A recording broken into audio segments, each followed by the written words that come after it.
안녕하세요. 오늘은 우리 사회의 정말 중요한 주제, 바로 어르신들의 권리와 존엄에 대해 이야기해 보려고 합니다. 이 당연한 권리를 우리가 어떻게 함께 지켜나갈 수 있을지 그 구체적인 방법들을 지금부터 같이 한번 알아보겠습니다. 자, 모든 논의의 출발점은 바로 이 문장입니다.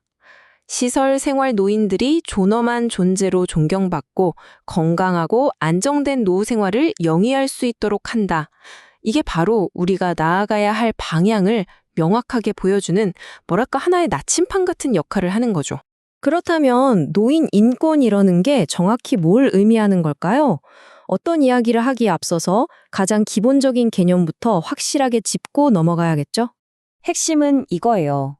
나이가 많다는 이유 하나만으로 인간의 존엄성이 절대 침해될 수 없다는 것. 그러니까 젊든 나이가 들었든 우리 모두는 똑같이 존중받을 권리가 있다는 가장 기본적이고 당연한 원칙에서 모든 게 시작되는 겁니다. 자, 그럼 이런 권리들이 요양시설 같은 실제 생활 공간에서는 어떤 구체적인 모습으로 나타나는지 한번 볼까요? 지금부터 그 내용을 하나하나 자세히 들여다보겠습니다. 보시면 아시겠지만 이게 단순히 먹고 자는 문제를 훨씬 넘어서는 이야기예요. 사생활 보호, 내 재산을 내가 관리할 권리, 또 사회활동에 참여할 권리까지 정말 한 인간으로서 당연히 누려야 할 삶의 모든 영역을 다 포함하고 있는 거죠. 이게 바로 진짜 존엄성을 지켜준다는 것의 의미 아닐까요? 자, 우리가 뭘 지켜야 하는지 알았으니까 이제는 그 반대편을 봐야겠죠? 즉, 이런 권리를 침해하는 행위인 노인 학대가 대체 뭔지 그 정의부터 명확하게 짚고 넘어가겠습니다. 법에서는 이렇게 정의하고 있어요. 신체적 폭력부터 경제적 착취, 그리고 방임까지. 이 정의가 이렇게 폭넓은 이유는요, 눈에 잘 보이지 않는 아주 다양한 형태의 학대로부터 우리 어르신들을 보호하기 위해서입니다. 그럼 지금부터는 학대의 구체적인 유형들을 하나씩 살펴볼게요. 가장 먼저, 가장 명백하게 눈에 보이는 신체적 학대입니다. 이건 단순히 때리는 행위를 넘어서 억지로 몸을 못 움직이게 하거나 원치 않는 약을 먹이는 것까지도 다 포함될 수 있어요. 다음은 언어적, 정서적 학대입니다. 이건 눈에 보이는 상처는 없지만 비난이나 모욕적인 말이 어르신의 자존감을 무너뜨리고 정말 깊은 마음의 병을 남길 수 있다는 점에서 아주 심각한 폭력이라고 할 수 있죠. 성적 학대에서 가장 중요한 기준은 딱 하나, 바로 동의입니다. 당사자의 명확한 동의가 없는 모든 성적인 접촉이나 발언은 그 의도가 어땠든 간에 무조건 학대가 될 수 있다는 점을 꼭 기억해야 합니다. 학대는 이런 재정적인 형태로도 나타나요. 어르신의 자산을 허락도 없이 쓰거나 연금을 가로채는 행위 같은 것들이요. 정보에 어둡거나 거절하기 어려운 어르신의 상황을 악용하는 정말 비열한 범죄입니다. 방임은요, 무언가를 하지 않음으로써 가해지는 학대입니다. 필요한 식사나 약을 제때 챙겨드리지 않는 것, 위생 상태를 그냥 내버려 두는 것, 이런 무관심이 때로는 직접적인 폭력보다 더 치명적인 결과를 낳을 수도 있어요. 그리고 때로는 학대의 가해자가 다른 사람이 아닌 어르신 본인일 수도 있습니다. 신체적으로나 정신적으로 너무 힘들어서 스스로를 돌보는 걸 포기하는 자기 방임 상태인데요. 이것 역시 우리 사회가 관심을 갖고 꼭 개입해야 하는 중요한 문제입니다. 그리고 마지막 유형은 유기입니다. 이건 말 그대로 보호가 필요한 어르신을 의지할 곳 없는 상태로 그냥 버려두는 가장 비정한 형태의 학대라고 할 수 있겠죠. 자, 이렇게 7가지 유형을 모아놓고 보니까 어떠세요?